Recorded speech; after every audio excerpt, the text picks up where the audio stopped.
जिंदा और पवित्र नाम में आप सभी को जय मसीह की।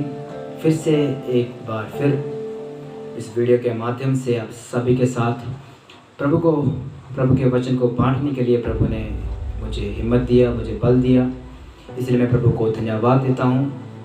और इस जो कोरोना महामारी के काल में भी प्रभु ने हम सभी को बचा कर रखा, सुरक्षित रखा और बड़े ही अच्छी तरीके से प्रभु ने हमें संभाल कर रखा। इसलिए मैं प्रभु को बहुत बहुत धन्यवाद देता हूँ, क्योंकि प्रभु के वचन में ही ये लिखा है कि कोई भी महामारी तुझे छू नहीं पाएगी। इसी विश्वास के साथ हम प्रार्थना करते हैं कि प्रभु का वचन हमें ये कहता है कि कोई महामारी तुझे नहीं छुएगी, तो प्रभु का वचन कहता है तो नहीं छुएगा।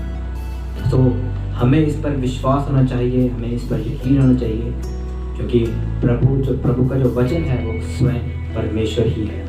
हालेलुया। जितने भी इस महामारी से संक्रमित है वो इस वचन पर आधारित होकर प्रार्थना करें। प्रभु आने वाले समय में आप सभी को चंगाई देगा। मुझे विश्वास है, यकीन के साथ मैं कह सकता हूँ। आइए हम व्यवस्था विवरण की पुस्तक को पढ़ेंगे, उसको सीखेंगे, उसको समझेंगे कि इसमें क्या क्या बातें लिखी हुई हैं। और पहले जो जितने 4 बुक्स मैंने आपको पढ़ाया है, मैं आपको सिखाया है, वो सभी का एक निचोड़ है जो मैंने आपको पढ़ाया है। अगर आपको और भी डिटेल से जाना है तो आप पढ़िएगा उसको, 4 बुक्स को अच्छी तरह से पढ़िए, उसको सीखिए, उसको समझिए और आपको क्या उसमें मिलता है आप उसको गेन कर सकते हैं। यही बातें जो मैंने आपको बताई हैं वही बातें आपको उन 4 बुक्स में मिलेगी।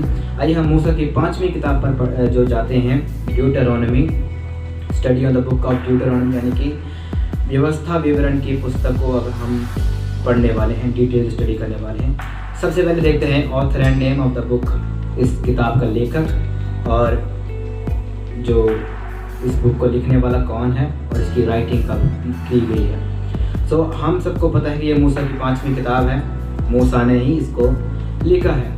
कई लोग बोल देते हैं ये जो व्यवस्था विवरण की किताब है, पुस्तक है, ये कोई दूसरा लॉ है, कोई सेकंड लॉ है। तो मेरे भाई नहीं है, ये सेकंड लॉ नहीं है, बल्कि पहले 4 बुक्स में जो प्रभु ने अपने इजराइल लोगों के लिए जो नियम दिए थे उसको रिन्यू करके प्रभु ने एक निचोड़ पूरा व्यवस्था विवरण में दिया गया है। मतलब क्या है, मूसा ने जो प्रचार किया, मूसा ने जो अपने लोगों से, इजराइल लोगों से कहा, जो प्रभु ने उसके द्वारा कहलवाया, वही सब बातें जो उसका एक निचोड़ बनाकर व्यवस्था विवरण की किताब में हमें मिलता है, वही है जो सीनाई पर्वत के नीचे जो प्रभु ने मूसा को जो नियम दिया था, वही नियम जो व्यवस्था विवरण की किताब में भी लिखा है। मतलब उसका निचोड़ है, 4 बुक्स का पूरा निचोड़ हमें व्यवस्था विवरण की पुस्तक में मिलता है। इसकी जो डेट ऑफ राइटिंग है वो है 1410 BC मतलब बिफोर क्राइस्ट, 1410 BC। आगे हम बढ़ते हैं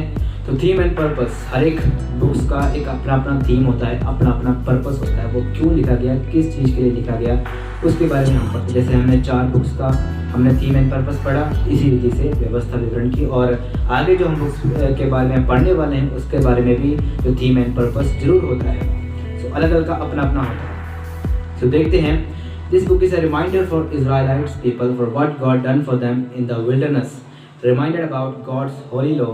This book is also emphasizes with the vital necessity of teaching children to love and obey God. मतलब क्या है, अगर हमें सुबह उठना है, हमने 5 बजे उठना है, तो हमें क्या चाहिए।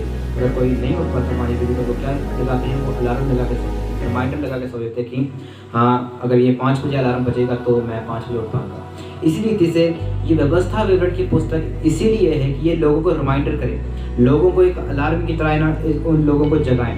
क्यों जगाएं? क्योंकि प्रभु ने उनके लिए मरुभूमि में और बियाबान में और जंगलों में प्रभु ने उनके लिए क्या क्या किया, वो सभी को वो स्मरण करें। इजरायली लोग प्रभु के कार्यों को स्मरण नहीं करते थे, बल्कि प्रभु से बलवा करते थे। आज ही बहुत सारे ऐसे लोग हैं जो प्रभु से बलवा करने के लिए आगे आते हैं, प्रभु से लड़ने के लिए आगे आते हैं, प्रभु के नियमों को, प्रभु के हर एक विधियों को, व्यवस्था को पैरों के नीचे रोंदते हैं। ऐसे लोगों को प्रभु की जरूरत नहीं है। प्रभु बहुत सारे लोगों को और इकट्ठा कर सकता है। हमें चाहिए कि हम प्रभु के हिसाब से, प्रभु के बताए हुए मार्गों पर चलें, प्रभु के नियमों को अपने दिल में लेकर चलें। ये क्या है, एक अलार्म की जो रीति में है, एक रिमाइंडर के रूप में है, जो प्रभु ने ये बुक उनके लिए इसलिए दिया ताकि वो प्रभु के कामों को हमेशा याद रखें, प्रभु के उस पवित्र विधियों को, प्रभु के उस पवित्र नियमों को हमेशा याद रखें। प्रभु ने जो मूसा के द्वारा जो नियम दिए गए थे उन सभी को याद करें। जो उसके बाद जो नियम प्रभु ने मूसा के द्वारा इजराइल लोगों को दिए थे वो सभी इजराइल के लोग याद रखें। तभी इसका थीम एंड पर्पस यही है कि ड्यूटरॉनमी में इसलिए लिखा गया क्योंकि प्रभु के जो नियमों को लोग अच्छी तरह से माने, उसको सीखें, उसको समझें रिमाइंडर के रूप में, और अपने अपने बच्चों को भी प्रभु का डर, प्रभु की आज्ञाकारी करना सिखाएं। तो ये मेन इंपॉर्टेंट इसका पर्पस था, इसका उद्देश्य यही था। ओके, ड्यूटरॉनमी यानी व्यवस्था विवरण प्रभु के जो नए वाचा के साथ खत्म होता है, जो प्रभु ने इजराइल लोगों के साथ दोबारा बनाया था। अगर हम अध्याय 29 पढ़े तो उधर हमें पूरा उसका विवरण मिलता है, उसका पूरा हमें जो क्या बोलते हैं डिस्क्रिप्शन, उसका सभी जो क्या कहते हैं उसका पूरा निचोड़ हमें मिलता है चैप्टर नंबर 29 में। जो प्रभु और इजराइल लोगों के बीच में एक वाचा थी, उसको प्रभु ने दोबारा बनाया, दोबारा रिक्रिएट किया, दोबारा रिन्यू करके प्रभु ने क्या किया, एक नई वाचा इजराइल लोगों के साथ स्थापित की। और चैप्टर नंबर 31 में यहोशुआ को जो मूसा अपॉइंटमेंट करता है एज अ न्यू लीडर, क्योंकि मूसा की डेथ होने वाली है और मूसा की काफ़ी एज हो चुकी है। इसीलिए यहोशुआ को प्रभु ने बोला कि मूसा को प्रभु ने बोला कि तुम यहोशुआ का अभिषेक करो और उसे आगे अपॉइंट करो एज अ न्यू लीडर। और मूसा की डेथ चैप्टर नंबर 34 में हो जाती है। इसमें की पीपल आए हैं मोसेस और जोशुआ।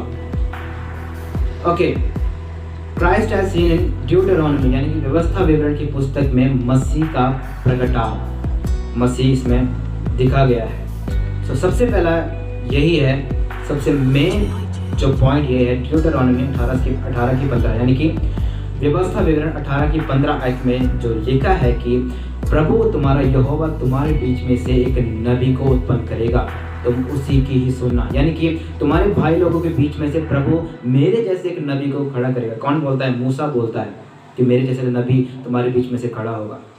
कहाँ पे लिखा है? व्यवस्था विवरण 18 के 15 में लिखा है। तो यह मसीह को दर्शाता है।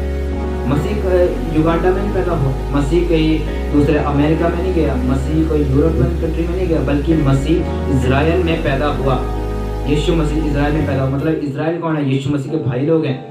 मूसा कौन है? मूसा भी इजराइल के बीच में से निकला हुआ है। तो मूसा ने इजराइल लोगों को बोला कि तुम्हारे बीच में से, तुम्हारे भाई लोगों के बीच में से, यानी कि इजराइल के 12 गोत्रों में से एक गोत्र में से कौन निकलेगा? मसीह निकलेगा।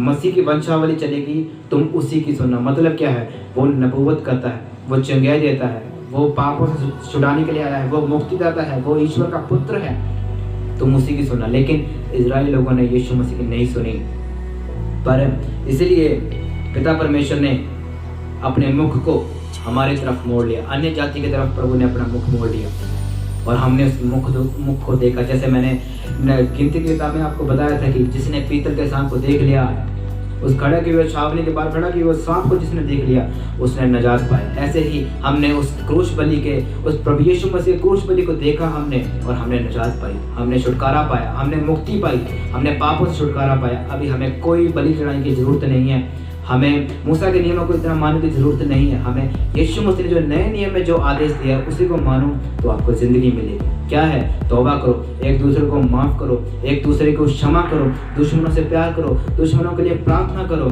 चुगली निंदा छोड़ो, हमेशा सच का मार्ग अपनाओ, तौबा करो, बपतिस्मा लो, क्योंकि स्वर्ग का राज ऐसा ही का है। स्वर्ग का राज तौबा करने वालों के लिए ही है। हमें ये था ड्यूटरॉनमी यानी व्यवस्था विवरण का पूरा निचोड़। इसमें की पीपल मैं आपको बता दिए, मोसेस और जोशुआ है। ये जो यहोशुआ का अपॉइंटमेंट भी इसमें होता है और मूसा की डेथ भी इसी बुक में होती है।